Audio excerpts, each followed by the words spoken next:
আগের মিনি ব্লগে তো বললাম আমরা মোহনায় গেছিলাম আর সেখান থেকে ঘুরে আমরা চলে এসেছিলাম বিচের সামনে। আর সেখানে সকাল সকাল খেয়ে নিয়েছিলাম 1 কাপ চা। আর তারপর সেখানেই ব্রেকফাস্টটা সেরে নিয়েছিলাম ছেঁড়া পরোটা আর তরকারি দিয়ে। তারপর খেয়ে নিয়েছিল ডাব। তারপরে আমরা রেডি হয়ে চলে এসেছিলাম সমুদ্রে স্নান করার জন্য।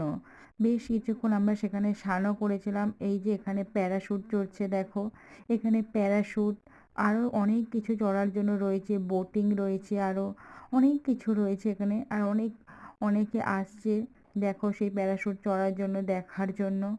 আর তারপর অনেকক্ষণ আমরা সমুদ্রে স্নান করে তারপর অনেকক্ষণ ওখানে আমরা বিচের সামনে বসেও ছিলাম স্নান করার পরে। তারপর আমরা চলে গিয়েছিলাম দুপুরের খাবারটা খাওয়ার জন্য। আর আমরা আজকে যে মোহনা থেকে যে চিংড়ি মাছটা নিয়েছিলাম সেটাই রান্না করেছিলাম, এই যে সেটা নিয়েছিলাম। আর ছিল পমফ্রেট বা মাজা, ডাল, বেগুনি, ইঁচড়, চাটনি, পাঁপড়।